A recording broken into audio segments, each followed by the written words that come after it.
PT வந்து யார் வேணாலும் அடிச்சுட்டு போகலாம். அதுக்கே அமீர் கானை கூப்பிட்டு வந்து அந்த பாலைவனத்தில் போய் ஷூட் பண்ணணும் தெரியல. லோகேஷ் என்ன காண்டில் இருந்தாருன்னு எனக்கு தெரியல. அவர் வந்து ஆரம்பத்திலே சொல்லியிருந்தாரா கமல் ஃபேன் அப்படின்னு சொல்லியிருந்தாரா. அப்போவே நம்ம தலைவர் வந்து உஷாராகி இருக்கலாம். லோகேஷ் கனகராஜ் அவரோட படத்தில் வந்து நமக்கு தெரிஞ்ச ரஜினியை பார்க்க முடியாது அப்படின்னு தெரியும்.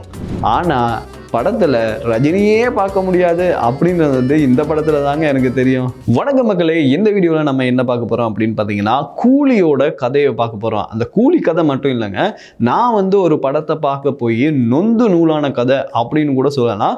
ஸோ அதை பற்றி தான் இந்த வீடியோவில் நம்ம பார்க்க போகிறோம். இந்த கதை எங்கே ஆரம்பிச்சது அப்படின்னு பார்த்தீங்கன்னா நேற்று தான் ஆரம்பிச்சது. ஏன்னா நேற்று தானே இந்த கூலி படம் ரிலீஸ் ஆச்சு. ஸோ உங்கள் எல்லாரையும் போலவே நானும் ரொம்ப ஹைப் ஆகி இந்த படத்துக்கு ஆல்ரெடி டிக்கெட்டை புக் பண்ணிட்டேன். புக் பண்ணதுக்கு அப்புறம் தான் ஏண்டா புக் பண்ணோம் அப்படின்ற அளவுக்கு கதற விட்டாங்க அப்படின்னு தான் சொல்லணும். ஸோ டீப்பா போறதுக்கு முன்னாடி இந்த படத்தோட கதையை வந்து சொல்லிடுறேன். இந்த கதை என்ன அப்படின்னு பார்த்தீங்கன்னா இதாங்க இந்த வளமையான தமிழ் படங்கள்லாம் இருக்கும் இல்லையா. அதாவது இந்த படத்துல வந்து ஒரு வில்லன் இருப்பாரு. அந்த வில்லன் வந்து ஒரு பிஸ்னஸ் செய்வாரு. ஆனா இந்த பிஸ்னஸுக்கு பின்னாடி பார்த்தீங்கன்னா ஒரு இல்லீகல் பிஸ்னஸ் செய்வாரு. அதை வந்து இவரை பண்ண மாட்டாரு, இன்னொருத்தர் வச்சு பண்ணுவாரு. ஸோ இதே மாதிரி தான் இந்த படத்துல வந்து நாகார்ஜுனா ஒரு பிஸ்னஸ் பண்றாப்புல.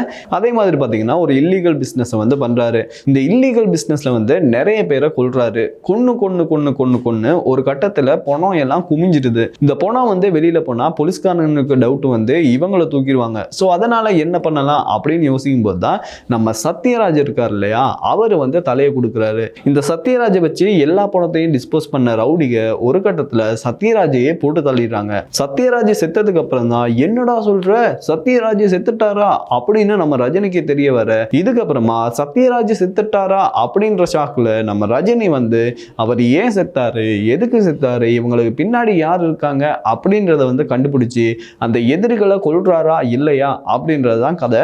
ஸோ இந்த கதையை வந்து எதை பேஸ் பண்ணி எடுத்திருக்காங்க அப்படின்னு பார்த்தீங்கன்னா நட்பை பேஸ் பண்ணி தான் எடுத்திருக்காங்க. ஆனால் இந்த நட்பு ஒர்க் அவுட் ஆகுதா அப்படின்னு பார்த்தீங்கன்னா சத்தியமா இல்லைங்க. அப்பப்போ நம்ம ரஜினி சார் வந்து அவன் என் நண்பன் அப்படின்னு சொல்றாரே தவிர அந்த படத்துல நட்புக்கு எடுத்துக்காட்டா ஏதாவது இருக்கா அப்படின்னு பார்த்தீங்கன்னா எதுவுமே இல்லை. ஸோ ஆக மொத்தத்தில் இந்த படத்துக்கு என்ன ப்ளஸ் பாயிண்ட் அப்படின்னு பார்த்தீங்கன்னா சௌபின் சாகிர் தாங்க ப்ளஸ் பாயிண்ட். இந்த மோனிகா படத்துல மோனிகாக்காக பார்க்க போனவங்க எல்லாருமே இந்த சௌபின் சாகிருக்கு வந்து ஃபேன் ஆயிட்டாங்க அப்படின்னு தான் சொல்லணும். அதுவும் அந்த ஷர்ட்டை கழட்டிட்டு ஒரு குத்துவா இருப்பாருங்க. என்ன குத்து மனுஷன், என்ன ஆட்டம் ஆடுறான் அப்படின்னு வந்து நம்மளே வந்து திகைக்க வச்சுட்டாரு. டான்ஸ் மட்டும் இல்லைங்க, இந்த வில்லத்தனத்துல வந்து கிளின்னு கிழிச்சிட்டாரு. உண்மையை சொல்லணும்னா இந்த படத்தை பார்க்கும்போது எனக்கே டவுட் வந்துருச்சு, இது நம்ம தலைவர் படமா இல்ல லோகேஷ் படமா இல்லைன்னா சௌபின் சாகிரோட படமா அப்படின்ற அளவுக்கு டவுட் வந்துருச்சு. ஏன்னா எனக்கு பர்சனலா என்ன ஃபீல் ஆச்சு அப்படின்னு பார்த்தீங்கன்னா இந்த படத்துல வந்து நம்ம தலைவரோட ஸ்கிரீன் ஸ்பேஸை விட அவரோட ஸ்கிரீன் ஸ்பேஸ் தான் கூட இருந்ததா நான் பர்சனலா ஃபீல் பண்றேன். ஏன்னா இந்த படத்துல ஆரம்பத்துல இருந்து இறுதி வரைக்கும் அவர் இருக்காருங்க. அதுக்கப்புறமா பார்த்தீங்கன்னா இந்த படத்தோட ப்ளஸ் பாயிண்டா நம்ம வந்து அனிருத்தோட மியூசிக் சொல்லலாம், நம்ம தலைவரை வந்து சொல்லலாம். ஏன்னா இந்த வயசுலயும் பார்த்தீங்கன்னா தலைவர் நிறைய எஃபர்ட் போட்டு எடுத்திருக்காரு, நிறைய காலம் வந்து உழைச்சிருக்காரு, அவரோட டைமை கொடுத்துருக்காரு, இப்படி அப்படின்னு நிறைய சொல்லலாம். இப்படி எல்லாம் கொடுத்தும் அதை லோகேஷ் கனகராஜ் நல்லா யூஸ் பண்ணியிருக்காரா அப்படின்னு பார்த்தீங்கன்னா என்ன பொறுத்த வரைக்கும் இல்லை. ஏன்னா நம்ம லோகேஷ் கனகராஜை பற்றி வந்து நிறைய யோசிச்சு வச்சிருக்கோம் இல்லையா. இந்த கைதி படம் பார்த்துட்டு அடடா இப்படி கூட படம் எடுக்கலாமா அப்படின்னு நம்ம வியந்த லோகேஷ் கனகராஜா இந்த படத்தை எடுத்திருக்காரு அப்படின்னு நினைக்கும் போது ரொம்ப ஏமாற்றமா இருக்கு அப்படின்னு தான் சொல்லணும். ஸோ அதே மாதிரி பார்த்தீங்கன்னா இந்த படத்தோட மைனஸ் வந்து நிறைய இருக்குங்க. முதலாவது மைனஸ் என்ன அப்படின்னு பார்த்தீங்கன்னா கதை. அதாவது இந்த கதையை லோகேஷ் கனகராஜ் தான் எடுக்கணும்னு இல்லை, யாரு வேணாலும் எடுக்கலாம். அண்ட் இந்த கதை வந்து இன்ட்ரெஸ்டா இருக்குமா அப்படின்னு பார்த்தீங்கன்னா என்ன பொறுத்த வரைக்கும் இல்லை. ஏன்னா சில சீன்ஸை வந்து நம்மளே கெஸ் பண்ணக்கூடியதா இருக்கு.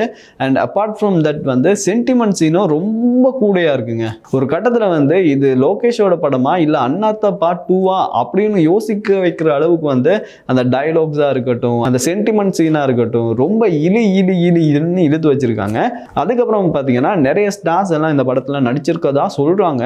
அதுல யார் அப்படின்னு பார்த்தீங்கன்னா நாகார்ஜுனா. இந்த படத்தோட மெயின் வில்லனா வந்து அவரை தான் சொல்லியிருந்தாங்க. ஆனா படம் பார்த்தவங்களுக்கு வந்து தெரியும் இந்த படத்தோட நிஜ வில்லன் அப்படின்னு பார்த்தீங்கன்னா அவர் வந்து சௌபின் சாகிர் தான். ஏன்னா நாகார்ஜுனா வந்து நல்ல ஹேண்ட்ஸமா இருக்காரு, ஸ்டைலிஷா இருக்காரு. அவர் கூட இந்த வயசுல வந்து பார்த்தீங்கன்னா நல்ல பொடியை மெயின்டைன் பண்றாரு, நல்லா நடிக்கிறாரு, அது எல்லாமே ஓகே. ஆனால் அவர் மெயின் வில்லனாக இருந்தாலும் சௌபின் ஷாக்கிர் வந்து இவரை தூக்கி சாப்பிட்டு அவர் பாட்டில் போய்கிட்டே இருக்காரு அப்படின்னு தான் சொல்லணும். நெக்ஸ்ட் வந்து பார்த்தீங்கன்னா உபேந்திரா அப்படின்றவர் வந்து நடிச்சிருக்காரு. அவரை வந்து ஆரம்பத்தில் வந்து பிஹைண்ட் ஷாட்டில் வந்து காட்டுவாங்க. அதாவது அவர் வந்து போகிறாரு, ரூமுக்கு போகிறாரு, கதவு முடுறாரு அப்படின்னு காட்டுவாங்க. அதுக்கப்புறமா பார்த்தீங்கன்னா கடைசியில் அவர் என்ட்ரி கொடுக்கும்போது தான் அடடா இவர் இந்த படத்தில் இருந்தார்ல அப்படின்னு வந்து நம்ம வந்து யோசிக்கிற அளவுக்கு இருக்கு. அதோட இவர் இந்த படத்துக்கு முக்கியமா அப்படின்னு கேட்டிங்கன்னா இல்லைங்க. ஏன் அப்படின்னு பார்த்தீங்கன்னா இந்த பாஷா படம் இருக்குல்ல, இந்த பாஷா படத்தில் வந்து ரஜினிக்கு பின்னாடி ஒரு 4 பேர் இருப்பாங்க. ஸோ அந்த 4 பேரில் யார் முக்கியம் அப்படின்னு கேட்டால் சொல்ல முடியாது இல்லையா? அதே மாதிரி ஒரு ரோல் தான் உபேந்திரா வந்து இந்த படத்தில் பண்ணியிருக்காரு.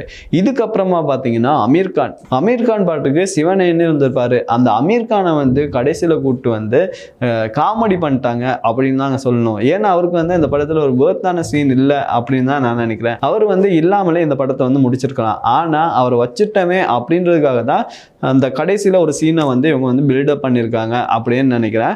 ஆனால் இந்த அமீர் கான் வந்து என்ன பண்ணுவார் அப்படின்னு பார்த்தீங்கன்னா ஒன்றுமே பண்ண மாட்டார். ஃபர்ஸ்ட்டாக வந்து ஸ்மோக் பண்ணுவார். கடைசியில் நம்ம சூப்பர் ஸ்டார் கூடயும் உபேந்திரா சார் கூடயும் பீடி அடிப்பார். ஸோ இந்த பீடி அடிக்கிறதுக்காக அமீர் கான் வேணுமா அப்படின்னு கேட்டிங்கன்னா இல்லைல்ல. பீடி வந்து யார் வேணாலும் அடிச்சுட்டு போகலாம். அதுக்கே அமீர் கானை கூப்பிட்டு வந்து அந்த பாலைவனத்தில் போய் ஷூட் பண்ணணும் தெரியலை. லோகேஷ் என்ன காண்டில் இருந்தாருன்னு எனக்கு தெரியல. அவர் வந்து ஆரம்பத்திலே சொல்லியிருந்தாரா கமல் ஃபேன் அப்படின்னு சொல்லியிருந்தாரா. அப்போவே நம்ம தலைவர் வந்து உஷாராகி இருக்கலாம், அப்போ வந்து இப்படி ஒரு சேதத்தை தடுத்திருக்கலாம் அப்படின்னு ஒரு தலைவரோட ஃபேனாக நான் சொல்கிறேன். ஏன்னா நம்ம வந்து ஒரு சூப்பர் ஸ்டாரை ஒரு லெவலில் பார்த்துட்டோம் இல்லையா. அண்ட் ஆரம்பத்தில் பார்த்தீங்கன்னா லோகேஷ் கனகராஜ் அவரோட படத்தில் வந்து நமக்கு தெரிஞ்ச ரஜினியை பார்க்க முடியாது அப்படின்னு தெரியும். ஆனால் படத்தில் ரஜினியே பார்க்க முடியாது அப்படின்றது வந்து இந்த படத்தில் தாங்க எனக்கு தெரியும். ஸோ இது வரைக்கும் நான் இந்த படத்தை ஸ்பாயிலர் பண்ணது போதும் அப்படின்னு நான் நினைக்கிறேன். ஸோ யான் பெற்ற இன்பம் பெருக வையகமே. அதனால் நான் பட்ட பாட நீங்களும் போய் படத்தை பார்த்து இந்த படம் எப்படி இருக்குது அப்படின்றத மறக்காமல் கமெண்ட்ஸில் சொல்லுங்கள். நன்றி, வணக்கம்.